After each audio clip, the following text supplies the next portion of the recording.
Hi everybody, welcome back. I've got another video this week, what's for dinner, showing you some of the things that we've been eating around here at our house this past week or two. I've got a couple yummy crock pot meals. I have a really yummy salad and a dessert. It's kind of a spring inspired, I think, and a few of these things are. And of course it's springtime now and we're so happy about that. It's still kind of chilly here, but it's warming up. Sun's been shining. That just kind of makes us all ready to get really, into the thick of spring and of course move on into summer. And kind of glad that the winter season is over, if I'm being honest. So a couple of the meals will reflect that. It's always kind of nice to get back into those meals that you've been missing, that you've not had through the winter. So be sure to stay all the way to the end to see the things that I've got put together today on this video for you. And I have a little life update in there as well. So let's get right on into today's video. So glad you're here.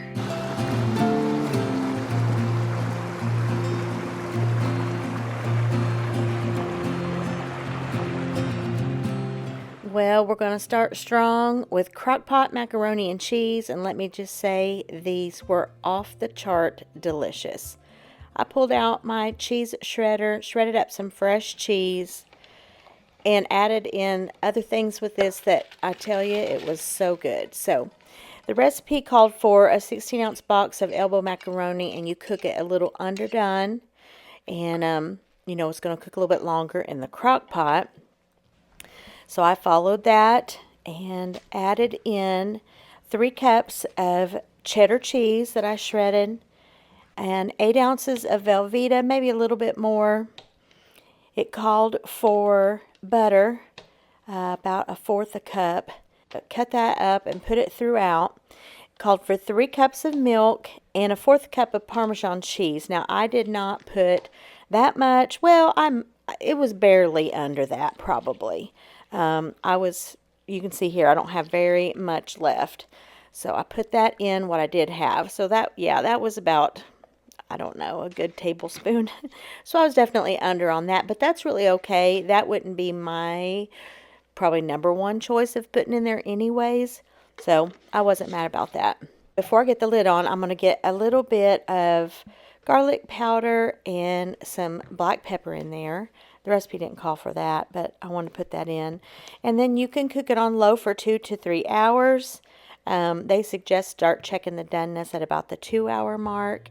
Let me tell you, these were so good. I took this to church for fellowship meal, and I will probably not ever use another recipe. This one was so amazing. As far as the crock pot recipe goes, this one was so delicious. Give this one a try for sure.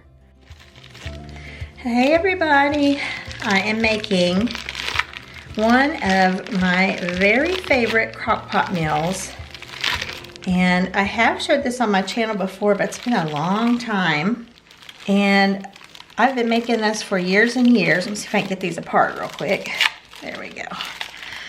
I have this over back when I used to have a blog years and years ago. That is where I first shared this recipe. So I'm going to use, I have 2 boneless, skinless chicken breasts. I'm cutting this in half because it's just for me and James today. I'm going in with a pretty generous helping there of the Trader Joe's onion salt. I'm going to go in with some black pepper and some garlic powder. My chicken breasts are still a little bit frozen, and that's fine. Not a big deal. Okay, so you put your chicken in the bottom, season it up however you want, and then you do the gravy portion and then the stuffing portion. I don't know if I told you I'm making crock pot chicken and dressing, and it is so delicious. I've been craving this for a couple of weeks now, so I'm just now getting to around to where I can make it today. So I'm going to do 4 ounces of sour cream and 1 can of cream of chicken. Like I said, I'm cutting this in half. Look below, and I'll have the recipe or the link to the recipe, one or the other. And then you just top this after you get the chicken in, the seasoning. This makes the gravy portion. You just top it with some box stuffing mix, dressing mix, and easy peasy as that, and cooks in the crock pot all day. So and it's 4 hours on low, or you can adjust that if you need to. You could go a couple hours on high probably. I'm going to do 4 hours on low for mine because my chicken breasts are not super frozen. Okay, let me get the gravy made, and actually I'm not even going to make it. I'm going to just pour it over top. It'll cook in the crock pot. You know how sometimes I take these shortcuts, and that's okay. This doesn't have to be mixed perfectly or at all before you put in, because once things cook in the crock pot all day, they just do their own thing. And then this chicken, you know, I can stir it around, shred it up, whatever I want to do. I usually just kind of chunk it. Okay, I think we've reached the end of that one. Let me go in with my new container of sour cream here. So about a half a cup is what you need. Not a half a cup, a fourth a cup, because I am halving the recipe. All right, now for our cream of chicken.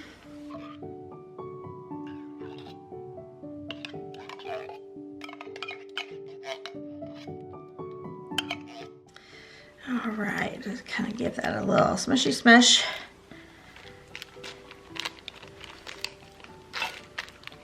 That makes the best gravy for this. I have seen this before where people add green beans, but the original recipe that I found years and years ago is just like I'm making it now.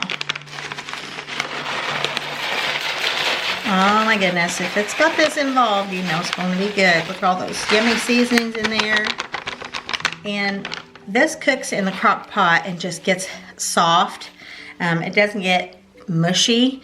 I think if you put the gravy on top of it, which I wouldn't want to do, it would kind of get mushier. I like it just like this. And like I said, this is how the recipe was, the recipe that I found. This is how I make it, and I love it. Okay, crock pot. Easy peasy. If I wasn't talking to you, you could see how it was super quick. Throw it in and go. These are the best kind of crock pot recipes.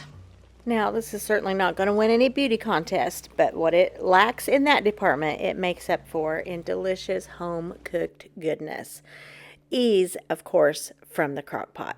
Okay, for a side dish, I wanted some mixed vegetables, so I had some frozen ones. Put those in the pot there, put a little garlic powder and a little pepper. I'm going to add in just a little pat of butter, and I'm going to cook these really good. And at the end, I decided that I was going to put in a slice of Velveeta cheese, or American cheese rather, not Velveeta. Sometimes I like to do that for like a little cheesy vegetable, and then I love to put some French fried onions on the top, and that just takes a bag of frozen mixed vegetables up a notch or two. So delicious as a side dish with this. And then I also took another easy route with just some of these pre-made mashed potatoes. I've never bought the market side from Walmart, but they were just as good as any of the other ones I've tried, which is the Bob Evans and the Kroger. Altogether, this was exactly what I was wanting. Delicious comfort food, and of course so easy in the crock pot.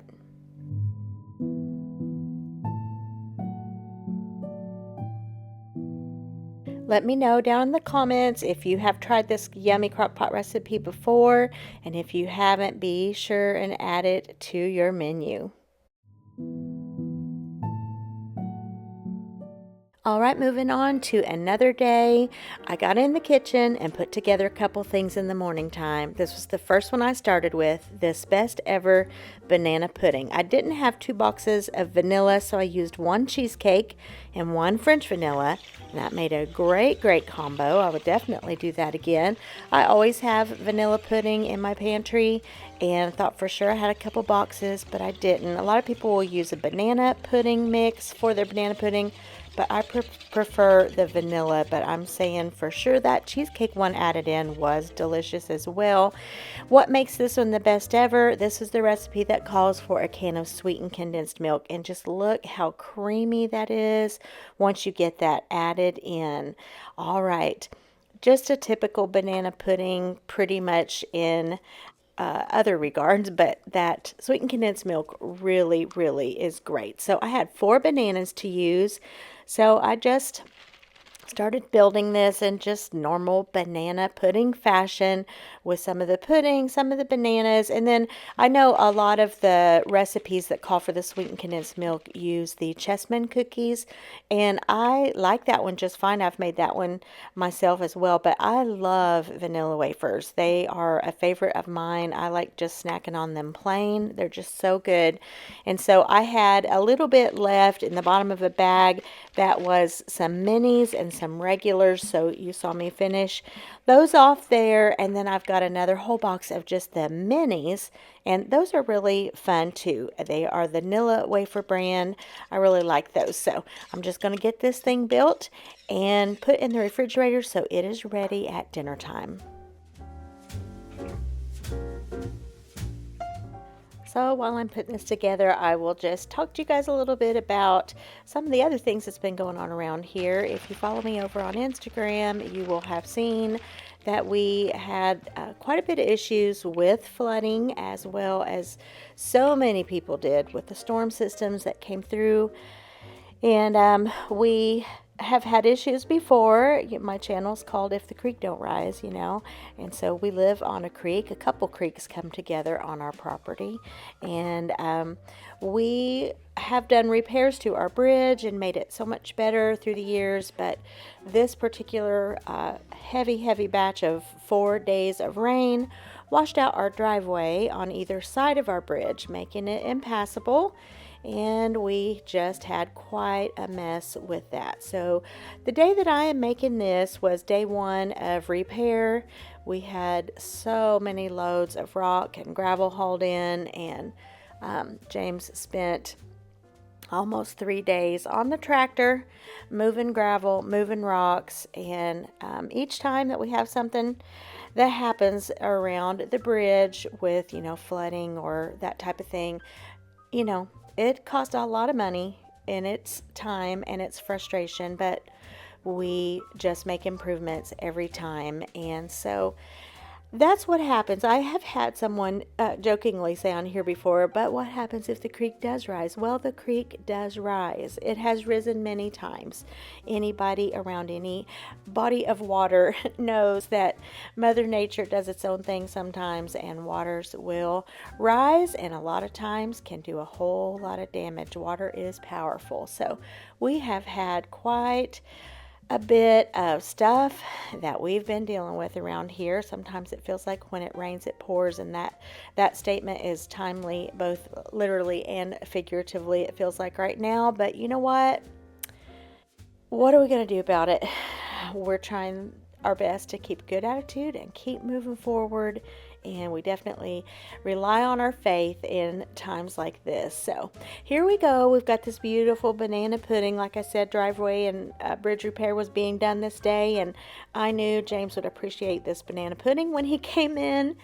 And so once I got that done, put that in the fridge, I made this pasta salad. Doesn't this look so good? It is a new recipe that I wanted to try. I usually don't follow a recipe for pasta salad, and that's what's great about one. You can do whatever you want, what suits you best. But I saw this one on Kelly's Corner, I think is her channel name. And I thought, man, I want to try that combo. So that box of rotelli pasta, it's kind of like the spiral pasta, but a little bit bigger. I think that was the first time I'd ever bought that. And then earlier in the day, I had chopped up onions, peppers, tomatoes. I had prepped that before I even started on the banana pudding. So those were already ready and waiting for me and into my little container here. And then this is what makes this one different. Sugardale diced ham and fresh mozzarella cheese balls. Now, I wanted the little pearls, but Walmart didn't have them. Aldi was out the day I tried to get them, so I got what I could. But here's the ham. It's the little bitty, small, diced pieces of ham. And then, like I said, I preferred the pearls, but they didn't have them, so I just went ahead and quartered these. I poured off most all of that oil that they were in, kept just a little bit at the bottom because they are so heavily seasoned. I knew that seasoning would be nice added in to the pasta salad there. So, yeah. I believe she said that the recipe that she uses, or the way she prefers it, always includes these little mozzarella balls and the cubed ham. And I've never had a pasta salad like that, and that kind of sounded good, and this one was really good. It just was a different style than I've ever had or ever made. And we are coming into warmer season here. It's taking its time getting warm, but these cold salads are so nice to have in the refrigerator during the warm months of the year. You can make one up at the beginning of the week and eat on it all week. I used this Mediterranean dressing. I can't remember what she said she used when she makes hers, but I saw this one at Aldi and I knew this would be great and flavorful, and it was. I put the whole bottle. Pasta salad has a way of just really soaking up any kind of dressing that you have on it, and I don't like one that's real dry. I don't like it overly saucy, but I sure don't like it dry. So I used a whole bottle and it turned out to be just right. And so I would have probably put other things in this day, like carrot and probably cucumber, maybe black olives, but I did not have any of those, so I just worked with what I had. And like I said, this was really, really good. Made this up early in the morning too, put that in the fridge and let it have time to sit in there and do its thing. And I'm going to show you what I made for dinner, and we had this pasta salad as a side along with it.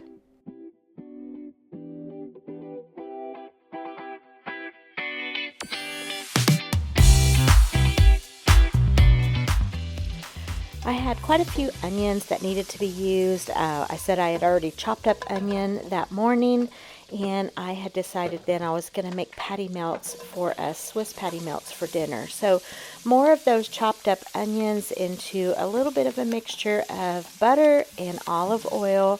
Just going to let those saute just a little bit. And we always have ground beef on hand. If you've been around here long, you know that we raise our own beef. Our son Gunner raises the cattle at his house, and then we, get it processed. And so we always have plenty of ground beef. So I knew I could pull this together with the ground beef I had, the extra onions I needed to use up, and I had some marble rye bread in my freezer that just had a few slices left. I knew it would be a good opportunity to use that up as well. So here's my ground beef. I decided to put it out like this and season up the whole thing with garlic powder and pepper, and then I decided to use this Kinder's French onion seasoning. I've really been enjoying this one. Anything that I think it might be good on, I have been trying to remember to use it, and so it worked out great for this. Got this meat all seasoned and then formed them into 4 patties and got them into the skillet here with these onions. Just going to let these cook until they are done all the way through.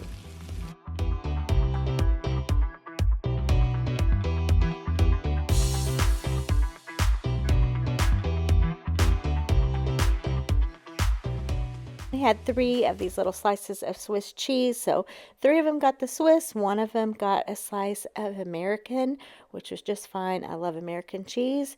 And so, yeah, I let that melt until it got all melty, and then I had toasted up in butter on the skillet there this pumpernickel bread, rye, pumpernickel rye, marble rye.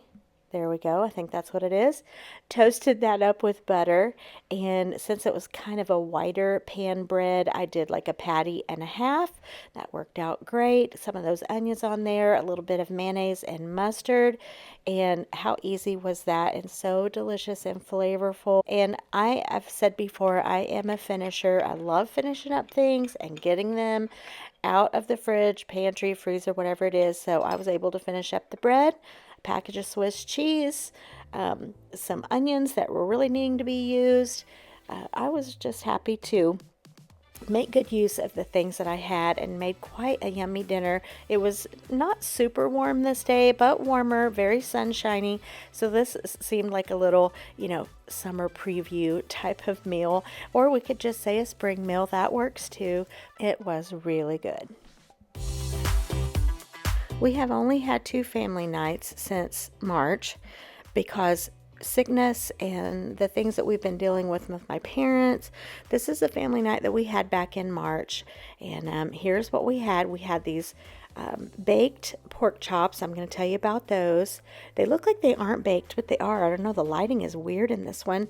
My sweet daughter-in-law Abigail made cornbread and some fresh freezer corn that they grew in their garden. I cooked up some green beans, made a big thing of mashed potatoes, and had some cottage cheese. Just a really easy meal. I made these very similar to how I made the chicken like this a while back, and I showed it on my channel. So I had a pork loin. I just cut it into very thin slices like this, covered it with Italian seasoning, mayonnaise, and Parmesan cheese. And it baked in the oven for about 25 minutes because these were so thin. Now, this was very, very good, but I definitely prefer the chicken better than the pork. And let me tell you, my family really loved the pork as well. So this one is a really good one to try. If you have not tried that recipe, it is so simple. I will try my best to link the video where I made the chicken a few videos back. It is a really good recipe. And then if you want to use it for pork, it works for pork too. Lastly, I'm going to show you a couple meals that we had out. I don't normally do this, but we had eaten out at a little diner in a town near us, and I had catfish, okra, mac and cheese, and dumplings. And these dumplings were as good as my mother-in-law's, and that's saying a lot because she makes good dumplings. James had the fried shrimp, slaw, and the onion rings, and we have found a new little place that we really, really enjoy home cooking at this little diner. And then we had a date night at a really nice restaurant downtown called the Ocean Air. My husband was gifted tickets and we saw the Pacers game, and then this was a gift card to the Ocean Air from our son Garrett at Christmas to his dad. So we had this delicious bread and butter, and then James had the spicy tempura shrimp. That's what it looked like. And then I got the chicken fried lobster, which had truffled honey, cheesy grits, and hot sauce. Let me just tell you, this is probably my second most favorite dish that I've had at a restaurant. This was amazing.